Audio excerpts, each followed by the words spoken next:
Liberty Nation. Truth is making a comeback. All right. Well, welcome to the Liberty Nation First live stream. We're glad to have you. I'm Lisa K. Donner, Editor-in-Chief of Liberty Nation. Joining me this evening for a discussion about the State of the Union address that just finished and the Democratic response are Scott D. Cosenza, Legal Affairs Editor. Welcome, Scott. Hi, Lisa. Thank you. Graham J. Noble, our political correspondent. Graham. Hi, Lisa. And my better half, Tim Donner, our chief political columnist. Welcome, Tim. Hello, Lisa. Thank you. All right. So the president spoke for about a little less than an hour and a half. He covered the waterfront. And I guess I just, as is normal with the State of the Union, I guess I'm interested in what was something that struck you in his speech. Scott, let's start with you. Far and away, Lisa, it is the anti-war talk. What a delight to hear from any president, and especially one with an R in front of his name. This talk about ending the war in Afghanistan, and that great nations don't, I'm trying to remember the exact line, don't engage in never-ending wars or something like that. Well, that was just manna from heaven for me. I recall, I think it was the Republican primary debate in South Carolina when he said that Bush lied us into war, and it's Donald Trump's consistent anti-war message that I think is one of the greatest things about his presidency, and certainly the opposite of what we would have seen in a President Hillary Rodham Clinton, which would have been more. All right, Graham, what is your favorite moment? I actually enjoyed the speech quite a lot, and I'm not saying that's not a way of saying, oh yeah, wasn't Trump great? I mean, I just thought I thought it was a well put together speech, and I very much enjoyed seeing a lot of the reaction to it. I do agree with Scott about the anti-war message. I've always liked that, and I think it's a good message, and I think it's time. Other than that, I just thought it was a speech which was difficult really for Democrats, if they were being objective, to actually, there was nothing really there that they could complain about if they were being fair. But of course they would have hated it. Right. And we'll get into that in a little bit. Tim, what were your overall impressions? Well, I think that when he laid out the state of the economy, the state of unemployment, the number of jobs, the deregulation, and he put all of those facts and figures together in one long string, it made you think, how would anybody vote against this guy when you look at the state of the economy? And it's supposed to be, it's the economy, stupid, right? For a 2020 presidential election. And let's be honest, he's laying the groundwork for his 2020 presidential campaign. I also thought that I've never seen soaring oratory from President Trump like we did at the end of his speech. I thought it was actually quite moving. And I would think it even had to be for his most bitter opponents if they had a gun held to their head and had to admit it. So I thought it was a triumph for President Trump. All of that said, the contents of the State of the Union, the speech itself, is the constant talk in the swamp and around the country for maybe a couple of days. I'm not sure that I believe that a State of the Union ever carries much long-term political weight.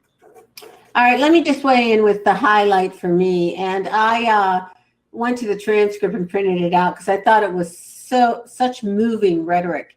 Here in the United States, we are alarmed by new calls to adopt socialism in our country. America was founded on liberty and independence, not government coercion, domination, and control. We are born free and we will stay free. Tonight, we renew our resolve that America will never be a socialist country. And I believe Nancy Pelosi was seen applauding that line. Any thoughts? Well, there was an overall lightness, it seemed to me, to the speech, which was shocking almost. Mhm. The moment with the young women members of Congress getting up and dancing and applauding, and Trump laughing and smiling at them, and the back and forth. I don't think anybody would have expected anything like that. So there was a certain lightness to the What about entire the address. spontaneous happy birthday? The spontaneous And happy birthday. I Yeah, thought that that was was pretty interesting. amazing. It is the it Lunar New was. Year, so perhaps that is the reason for such. Scott uncovering facts nobody else knows, as usual. All right, I did. Scott, I did. go ahead. I'm sorry. I was just going to Go, say. Graham. Was the Tim mentioning and you, Lisa, mentioning his quoting him what he said about socialism. I noticed that from that moment on, Bernie Sanders seemed to visibly melt into his seat and looked very uncomfortable. Did anybody notice that Joe Manchin kept like he was applying more with the Republicans than he was with the Democrats, I thought. Well, they showed that shot from behind Trump of the entire gallery. And so many times you saw everybody standing on the left from that standpoint and one person standing on the right. I was trying to figure out who that was. I assume that was Joe Manchin because he's the only Democrat that really comes close to being someone that Republicans could truly work with in an ideological sense. In 5 short years and 9 short months, Joe Manchin's got another election to win. So I suspect that is what he's got in mind. Well, where did you guys think? Of course, he made the big news tonight with the Kim Jong-un summit. I mean, that was the big. That was the big piece of news. Was anybody surprised by that, or did we sort of expect that was coming? No, I think people. I think most people anticipated that he was likely to announce a time and a place for that meeting. Mm-hmm. Yeah, there had been some advance word. I think maybe the fact, though, that it's occurring at the end of this month was a little bit surprising in how, it's only coming up in about, 3.5 weeks or so. So I think that's a little bit surprising. And I thought it was good that Trump pointed out that though North Korea has not ceased to continue its nuclear weapons program, they have not had a missile test in 15 months, which is probably the best face that he can put on a very fluid situation with North Korea. I don't think anybody really knows where things stand in those negotiations. Scott, where do you think the president threw it down, really kind of in the face of the Democrats tonight? Did you get a feeling that there was any subject where he really kind of was in their face? Because it seemed rather conciliatory, and it did seem to me like somebody from the Democratic Party went through the transcription of Trump's speech when it was embargoed before he gave it, and literally said, "Clap here. Do not clap here." Right. Clap, because There was previously, a lot of sensitivity to clap cues. It seemed like, especially when he said, Right. "What do you say? Don't sit down just yet. You're gonna like this next line." Yes. But Yes. the only thing that I thought, Lisa, that might meet your qualifications there is the immigration talk. The rest of it did not seem to sort of be a frontal assault on any kind of, Republican versus Democrat. And in fact, I really appreciated the opening lines, which, talked about how the people expect, them to rule for all Americans and not be Republican against Democrat. But to answer the question directly, just the immigration stuff, which I thought he did about as good a job as he could have done to make the case for. Not that I agree with it. I don't agree with it, but I thought he made the case as well as he could. And I was delighted to see that he did not take the opportunity tonight to declare a national emergency. Yeah, and Tim, did it sort of remind you of the way he opened his speech tonight? Sort of reminded me of his acceptance speech when he won that famous evening in 2016 in November, when he opened up with, I want to be president of all the people. I want healing. I mean, there was that same kind of call for unity. Did you notice that? Yeah, well, he began by talking about how America is at a point where we have unlimited potential. And then he spoke about creating a new standard of living in the United States, which I thought was something of a lofty ideal that would allow something of a Rorschach test. If anybody looking at it could attach to it whatever meaning they personally believed. He started out with unity. He ended with unity. In the middle, in addition to what Scott was talking about on immigration, the president also was willing to lay it down on abortion. I mean, he made it very, very clear that he was not going to avoid the subject of abortion. He brought up Ralph Northam. He brought up the New York State legislature and how they had stood and gave a standing ovation for the idea that a woman could abort a child right up to the point of birth. So there was a thought that maybe he would avoid this controversial subject, but people have lost a lot of money betting that Trump's going to avoid controversial subjects over the years, haven't they? Yeah, Graham, what's your take on the controversy versus the unity that was spoken tonight? Yeah, well, I think to echo the points that have been made, I thought the two parts of the speech for me where he really did just kind of punch the Democrats in the stomach, for want of a better term, is when he said that we are going to build the wall, and also when he said that he's going to essentially he's going to work towards a ban on late-term abortions. And I thought in those two moments, that must have really kind of knocked the Democrats back. So that was the 2 points where I thought contrasted the most to the rest of the speech, which was generally a hopeful speech and a call for us to work together in bipartisanship. On those 2 points, he really let them have it, I think. And he really let them have it on the issue of socialism and the creeping socialism that you see in the Democratic Party. Some would say it's not creeping or crawling, but, running at a rapid pace. And he made it very clear that he was not going to, he was certainly going to use the word socialism.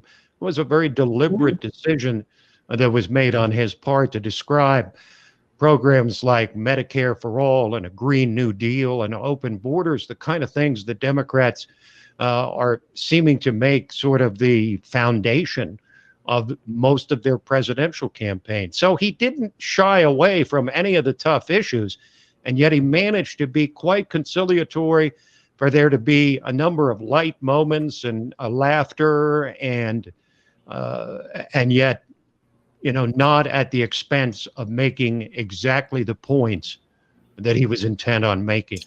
Well, it's clear that the Democrats got the memo from last year that they look like a bunch of Scrooges. I mean, they wouldn't clap for the person that was, in the gallery.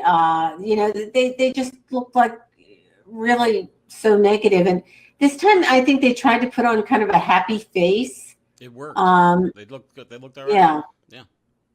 I think the exception to that would be Kamala Harris, who, in most of the cut shots of her, she looked like she was just consistently irritated by the fact that she even had to be there. Yes, yeah. Well, I have a strong feeling that Kamala Harris is irritated by anybody who is not Kamala Harris, to be honest with you.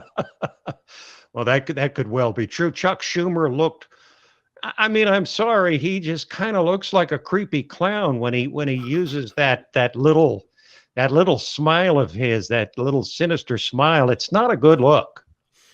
Yeah, it's like the penguin. Yeah, a bit like that. Yes.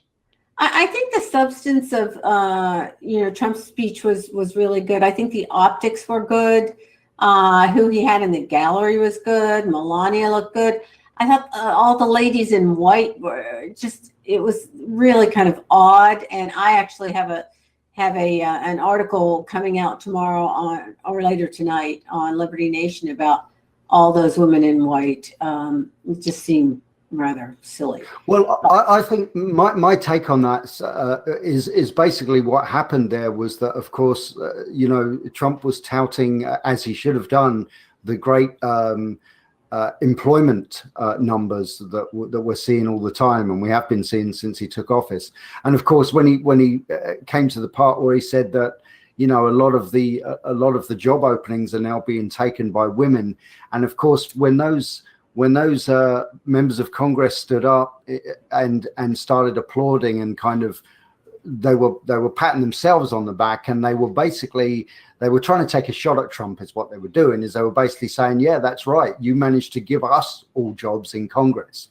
And I think he almost kind of like took the wind out of their sails when he said, oh, well, don't sit down, there's more to come. And then he mentioned about the women in Congress and actually congratulated them. I think probably that, they thought they were being clever and taking a shot at him. And I think he turned it around on them a little bit there. It was kind of interesting. I think, too, Lisa, that what this speech demonstrated to me to some degree is the growth that you see in President Trump in the Oval Office as the chief executive. I mean, here's a guy who came out of nowhere, really, to become president of the United States. There was serious questions about whether he was prepared to make the consequential decisions affecting the lives of hundreds of millions of people. And I think 2 years now, halfway through his first term, maybe his only term, but 2 years in office, he looked tonight like he was a man who was comfortable being president of the United States. And I'm not sure you could have said that shortly after he was elected, or even in last year's State of the Union. Yeah, I agree. Yeah, I do too. Now let's move over to Stacey Abrams. What did you all think of the Democratic response? I thought she was describing. I didn't quite get the point of it, Lisa.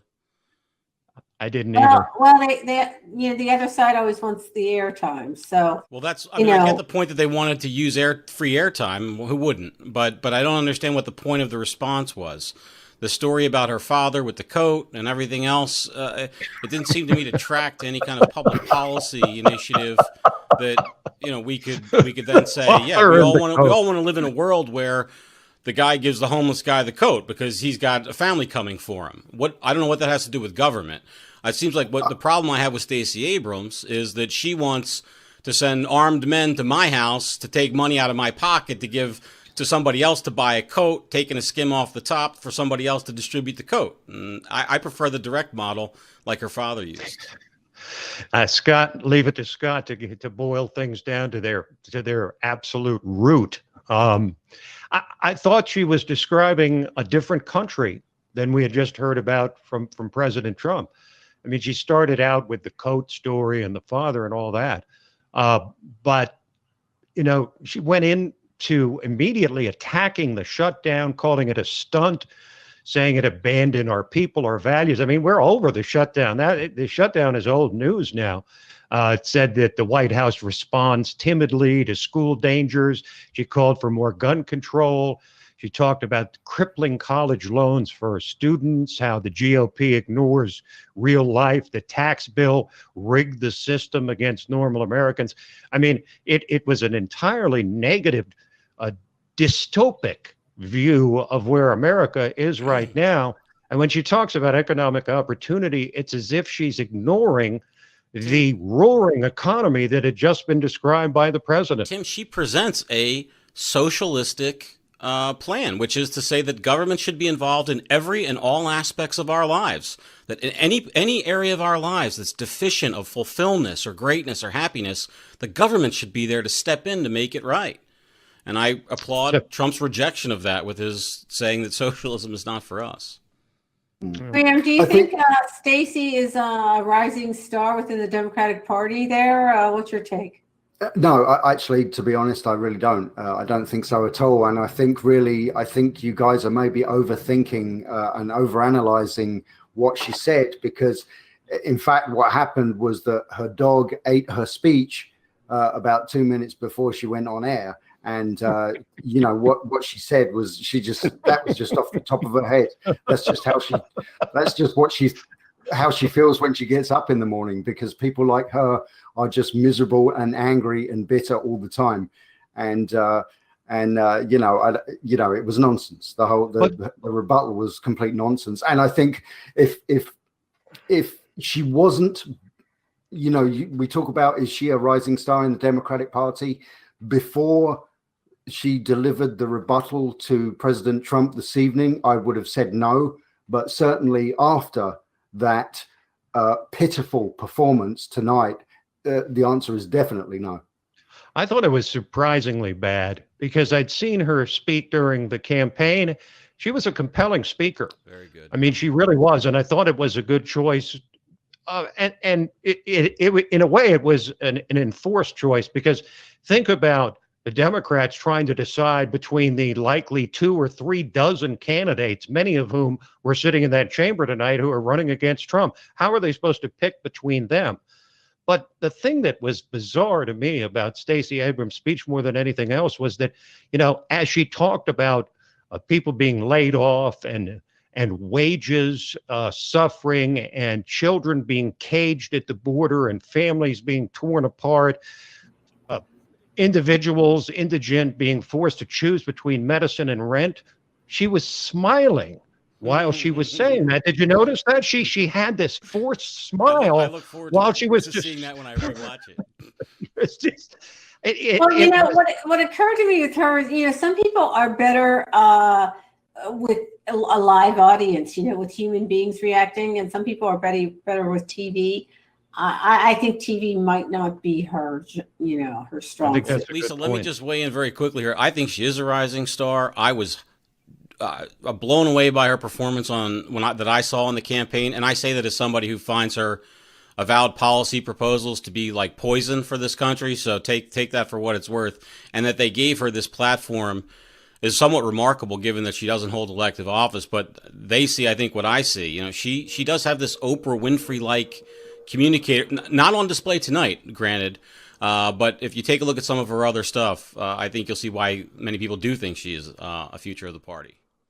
All right, we all have stories to write to get up on our site tonight, and so we're going to leave very soon. But any parting shots, any final things about the State of the Union, which actually was going to happen, then wasn't going to happen, then was going to happen. I mean, it's really tough getting here.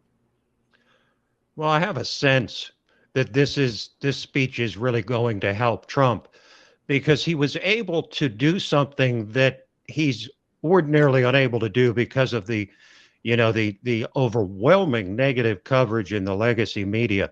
And that is to speak directly to the American people about his accomplishments, about everything that's happened, the extraordinary achievements of his administration in just 2 years. This at a time, of course, where he's being attacked for being an absentee president because of all the executive time that was revealed on one of his calendars, to which I thought Democrats would say, well, that's a good thing because it's less time that he's going to be out there ruining the country. But of course, they attacked him for that as well anyway. But I think it is, I don't know about a watershed moment, but I think it will really reset the presidency of Donald Trump after, you know, he took a stand and failed to get it done on the shutdown, while tonight making it clear that that wall is going to get built by hook or by crook.